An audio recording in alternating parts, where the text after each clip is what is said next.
Welcome back to Night School, episode 28, The Poems of Emily Dickinson, part 6. And back with me, my esteemed colleague, Mr. Wesley Schantz. Welcome back, Mr. Schantz. Hey, it's good to be back. A long time since we've had a night school here. Long time, I know, especially when we're doing it almost every day. And just having had a break, it is amazing to what extent one can get into a groove and not even know that one is still in a groove, and then have a moment out of the groove that's uncomfortable at first, break, not podcasting as much, but then sort of get some perspective on, what it is we accomplished and where it is that we got to with it. So it's good to get back in the saddle all the same. Yeah, well, where we left off, I think, was at the end of the section on fame, and now a couple of poems about poetry, it looks like. So yeah, some perspective maybe here. I don't remember who read last. I don't either. Do you want to read the first one, or should I? I'll read it. And all right. Here it is. There is no frigate like a book, 1286, by Emily Dickinson. There is no frigate like a book to take us lands away, nor any coursers like a page of prancing poetry. This traverse may the poorest take without oppressive toll. How frugal is the chariot that bears the human soul. That's a good one. I like that a lot. I was thinking about this today, actually. I was reading a book for pleasure for the first time in a while. Like, I took a break from reading over the break, over the holiday here. And it is such an odd thing to kind of not realize that you haven't been doing something that you've gotten accustomed to, something that you're so accustomed to doing that it becomes almost invisible to you, right? That's the way reading books is for me anyway. And so I was missing it without really realizing that I was, until I sat down and started reading something again, a book that I got for Christmas. And I would agree with this. I mean, this is like a relatively earnest one, it sounds like to me. There isn't a lot of that irony and that kind of acerbic humor that we've seen in a lot of Dickinson's poetry. This one strikes me as very straightforward and very heartfelt. But I don't know if there's a layer that I'm missing, but it seems like she gives a number of kind of like straightforward images about what it's like to read, right? So a frigate, a big ship, right? A cargo ship or something like that, as far as I know. Coursers, those are basically horses, right? Like race horses. And she reinforces that again with the prancing adjective there. This traverse, may the poorest take. So it's something that she kind of homes in on, the way that it's democratic, right? Reading is something that anyone can do for free. And that's truer now than it's ever been, I think, right? You can walk into any library and sit down at a computer or browse the stacks and basically find any book that's ever been written and read it for free for as long as you want. It's pretty amazing. And she kind of, again, doubles down on that image, that theme of poverty, like the virtue of poverty when it comes to reading, in the last couple lines there. How frugal is the chariot that bears the human soul. So, it's not just reading for pleasure, reading for distraction. It does seem to be a kind of cultivation of the soul here that she's really angling after, with a really light touch. I like this one a lot. What did you think? Well, it is a real act of emptying and humbling to read. Emptying on the one hand, in that one gives up one's pretension to knowledge and one actively learns from a narrative laid out in front of oneself. And humbling because one admits that one is not fully informed and one is lacking in one's knowledge when one reads, whether it be nonfiction or a narrative. There is a sequence of events that must unfold in front of one that one could not perfectly predict, or one would not read the book in the first place. And so I completely agree with you. And I think that the the takeaway here at the broadest level of analysis is definitely the reading is great, and that it is that if what a space or territory is for a human is a psychological space, then there literally and literarily is no better vessel for a human consciousness than a sort of world or narrative that is specifically constructed to make sense for another human in order to convey some message. And I would say that there are two major images of the soul and the state in this book, which have classical parallels. The frigate, which is a storage ship, a ship that carries materials, just as sort of your mind or language carries information, like the Phaeacian ships, is the image of being transported along a ship. So the classical philosophical image of the philosopher or the thinking person directing or being pilot of a ship is here. And so the idea of consciousness properly being directed towards acquisition of new information. It's also a Machiavellian idea. That's what he says the best thing a prince can do is. And that's actually, I just read today what Dante explicitly has Beatrice say in Canto 13 of the Paradiso, that the reason that King Solomon was blessed with such great understanding was so that he could be a great king, not so that he could understand the 9 spheres of heaven. So bang, there it is, clear as day, Dante saying that the reason for knowledge is practical. But there's also the image here of the chariot and the soul, which is a famous Platonic image from Phaedrus of the charioteer, the nous, so-called, the intelligence, with the thumos, or spirit, or sort of noble and alabaster horse, and then also and I don't know that I know the term for this, the ignoble passions. I don't know if they're like the patheia or what they would be called, but the that which pulls you off course, and that which is impulse rather than planned decision.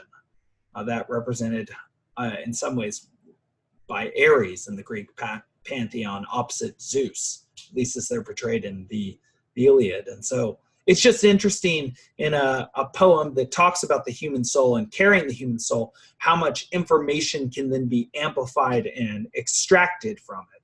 In fact, I mean, if we wanted to over-amplify this, I mean, we could just start going into the human soul itself, right? But I think that is sort of the vortex, or the beautiful and willfully descended Charybdis, which is, getting your mind working when you're trying to extract information from another information gathering being that is then communicated with you in order to convey to you a message, because they may convey to you far more than what they even mean to, which is part of what I think makes these conversations we're sharing so rich. I agree. And I, again, I'm interested in the question of the how voluntary this might be, because it might make you wonder, like, what's the purpose of a poem like this? On the one hand, to me, it expresses the wonder of the poet, the narrator speaking here, saying, my gosh, like, how amazing it is to read, like,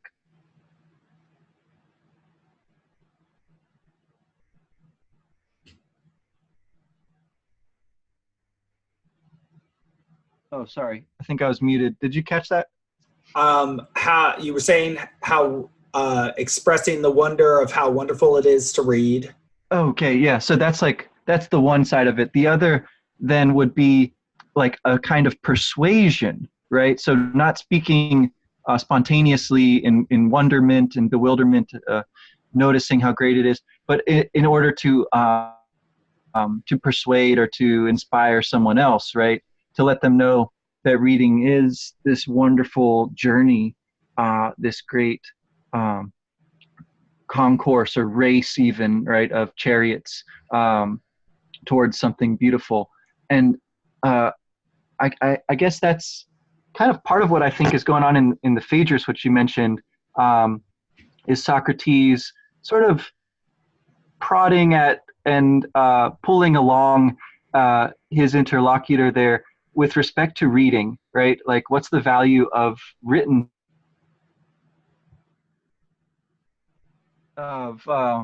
written text versus a spontaneous utterance, for instance? And well, I don't know. It also comes back to this question of poverty, an old idea that is not as popular anymore, I guess, but that poverty is a way to kind of clear away some things that would otherwise distract you from learning and from maybe even from ruling, you know. But that's, I guess, another topic. Well, that certainly seems true. I mean, the more you have, the more things you have to think about, the more that fills your day. And I can see how thus with such an extreme of things to manage, how that which is essential and most important could start to take a back seat. And so if you were poor in some pecuniary fashion, you might have more time in a Bob Cratchit sort of way from Charles Dickens' A Christmas Carol to focus on that which matters. But I guess the ideal is probably something in between. Well, so much for this poem. And then on to the next then? Yeah, so the suggested coupling here is between this poem and then the Poet's Light But Lamps. So let's find that. All right, so the Poet's Light But Lamps, poem 930. The poet's light but lamps themselves go out. The wicks they stimulate, if vital light, in here as do the suns, each age a lens disseminating their circumference. I can't tell you how much I love this poem, not only because in the second stanza, of course, you get the same imagery that you get in Canto 14 of Dante's Paradiso, where he is actually describing the sun.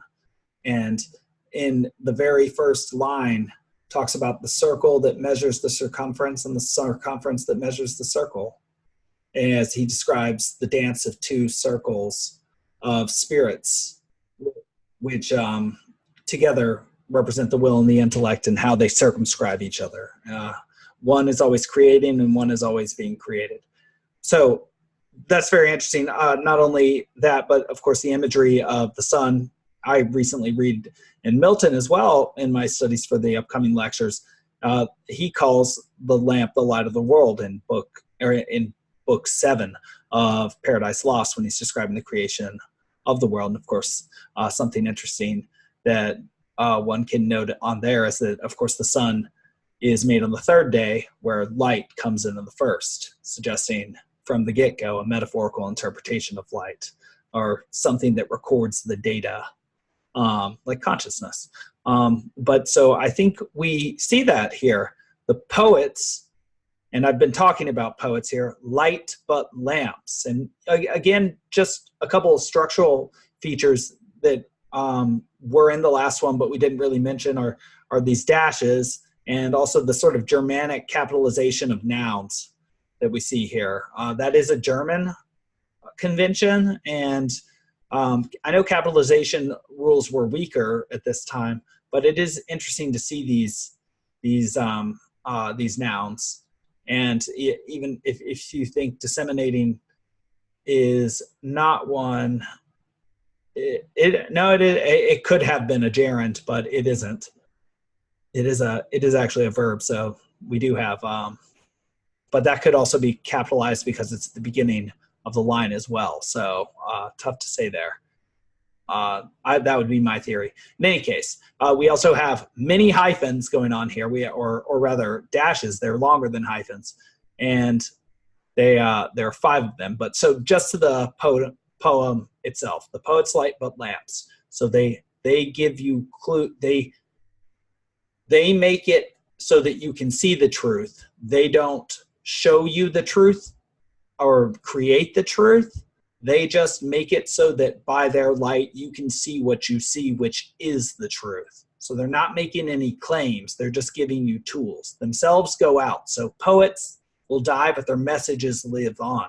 The wicks they stimulate, if vital light. So the wicks they stimulate, I think, are us, our minds, that then take fire from theirs and then light the way for other people, as Statius describes Virgil in the Purgatorio as a man who lit a flame which he held behind his back, which lit the way for others but not himself, because he was pagan, not Christian. In here, as do the sons. I like that in here. That in here, that's a very Miltonic and, again, Dantistic convention. They both create verbs in which they use in, like to like in paradise, or to or the Empyrean itself, or to and I can't recall a direct example of Milton, but if we wanted to, I could get 10 for next time. But each age a lens disseminating their circumference. I like that. That seems to be that each age of poet shows their greatness in relation to the poets before, by means of how broadly or how deeply they, or how much light they cast, so that as much truth as possible can be seen. Yeah, right. I'm reading it as like each age is responsible for returning to these texts or these ideas that the poets have left. They're going to be there, burning and doing what they do, but it's up to each age to kind of recur to them and give them the attention, the respect that they deserve.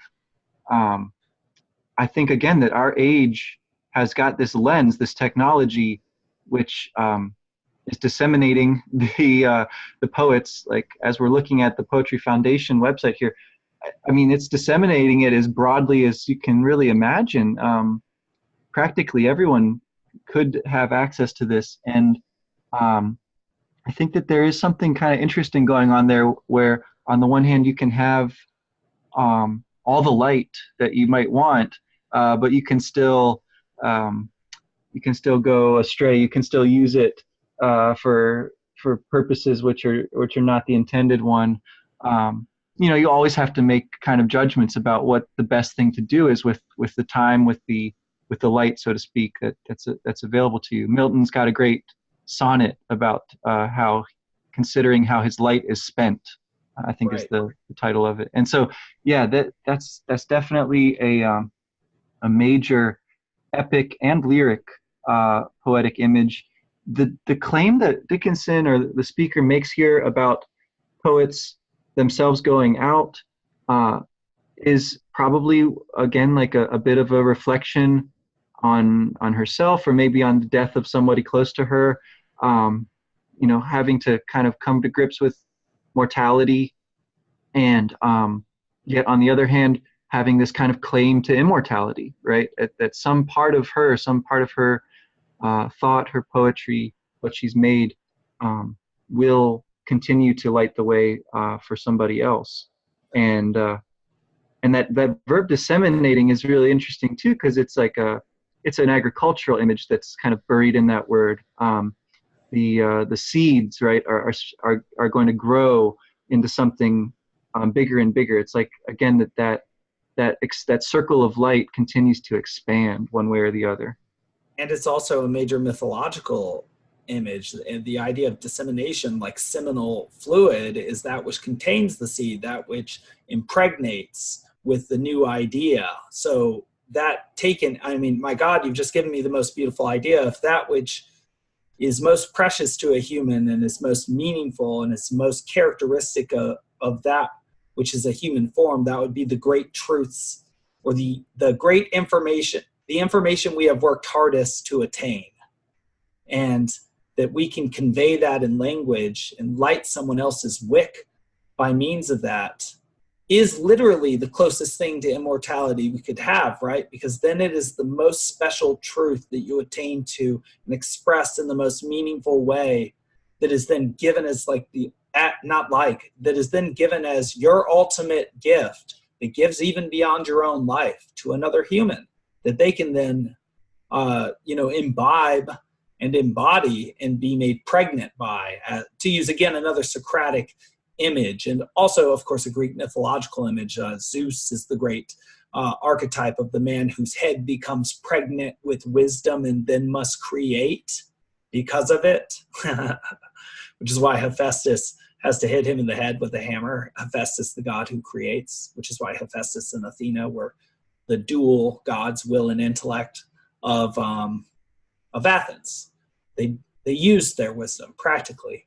But of course, also the famous image of dissemination is Kronos having his seminal parts cut, or having Uranus having his seminal parts cut by Kronos. He was allowed to be bound in that way, establishing a circumference, because that is the great Augustine moving forward on this idea, right? If Kronos or civilization moves forward by binding the wildness of a former state and becoming more sophisticated, then what Augustine recognized about this sort of how binding gives power and this sort of Roman ideas. God is a circle whose center is everywhere and circumference is nowhere, as sort of that which always creates but is never bound by that which has been created. And that seems to be the light that is passed between each human. What we personally have, the poets who go out, is the created, or we seem to have both, right? But what we receive is that which has been created before. But the idea is that it creates within us that spark, which we can then use to create some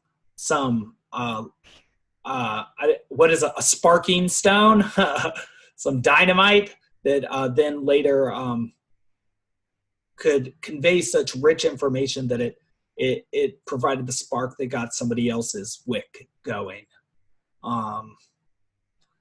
I know I said a lot of things. I had like 3 main points there about Kronos, and then I got into Augustine. But right, this is just a very rich poem. It is. No, it's. I think you were talking a bit before that too about the structure of it. I think this is an interesting one because it is broken into stanzas, the normal kind of 4-line quatrain structure that she uses. But again, like in some cases we've been seeing, the rhymes are very, very loose here. We have out rhymed with light.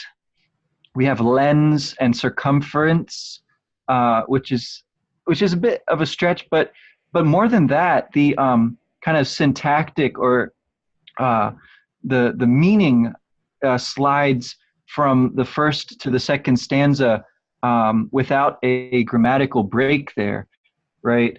The wicks they stimulate, if vital light, in here as do the suns. So you kind of have to parse that a little bit, but it seems to be saying, right, that there is the possibility that this is a living kind of light, right? Like the kind you're describing being the best information, and sort of condensing that into a focused beam, right? That can stimulate somebody, or kind of, in here is the next verb, in here as do the suns, right? Burn with that kind of intensity. And so that leap from the first stanza to the second is pretty virtuosic, I think. It's in the notes to this on the website here, you see that it says there's something about POL students. So I looked that up. It's a program called Poetry Out Loud. So apparently at some point this was a poem, or maybe it is currently a poem, that would have been used in their competition. So this like student poetry recitation competition. I could imagine this one being difficult and rewarding one for a student to practice reciting, such as to get that meaning across more clearly, because it is a bit obscure at first. Each age a lens disseminating their circumference, and also that image of a glass darkly, as Paul uses. I see as now through a glass darkly. How much light, how much information can we show through ourselves as a civilization? It's almost as if you've made our project clear here, Wes, and that with this ultimate technology, this technology that we have in this time of summer, you might say, in Game of Thrones language, we're children of the summer, you might say. we've never known winter, is to disseminate as much of this information as we can to direct our eyes, like the eye of Sauron, but in a positive way, towards that which we see with great value. And hopefully what the problem becomes is people get mad at us for the things we see with value and claim that because we're discerning and claiming that some things have value that we're saying that other things don't. But we do have pretty broad interests. So, I guess people will just have to say whatever they say if we get to the point where people want to say what they have to say about us, because they hear what we have to say, or even better, don't hear what we have to say, but have something to say about us. Yeah, I mean, we'll have to have them on the show at some point here if there's people who'd be interested in digging into this more with us. I'm curious now about this Poetry Out Loud thing. I'm curious about what kinds of religious imagery, like we've seen a lot of it, and I don't know if that's something that's encouraged in this student recitation competition, right? Like the great kind of rhetorical and oratorical techniques which were developed in many cases for the purposes of like sermons and singing hymns in churches and things. I wonder if that is sort of carried over into this competition, or if it's like frowned upon, or what. I don't know. I don't see a whole lot of other room for controversy at this stage in any specific way, but I guess in a general sense, yeah, maybe by saying some things are great and other things are not as worthy of the time to study, well, I guess that's an implicit critique of something or other. But well, I think and also of time and the fact that we die too, I think. But I think we're doing our best as well. And if people want to suggest other things that we spend our time interpreting, maybe we will. So we are not a closed book.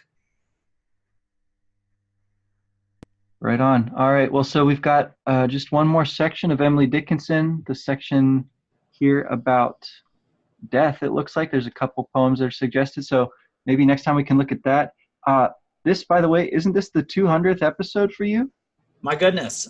I can't believe, and all the hubbub of talking about, of managing, the new software and just beginning all of this. And I'm sorry, I'm stopping the share. And okay, I've stopped the share, so now I can think again. It's funny, Kierkegaard, purity of the heart is willing one thing at a time, and that's for sure true. But yes, and all the hubbub, I forgot to mention that this is my 200th episode. And so it's really cool because we had our 100th episode like 3 months ago.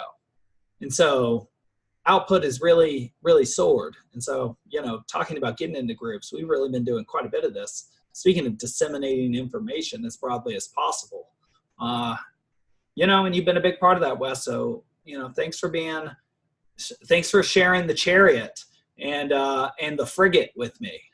It's been a good ride on a Phaeacian ship. I agree. Yeah, I think we have really accelerated.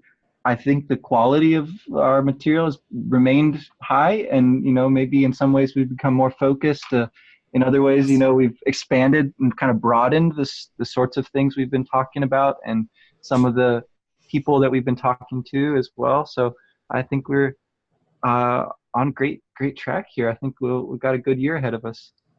Yeah. I completely agree. And I'm visualizing and envisioning an ever improving future, and where we get to do even more work and to talk to even more people and to, basically just do as many of these projects as we possibly can. I just can't really think of a better use of my time anyway.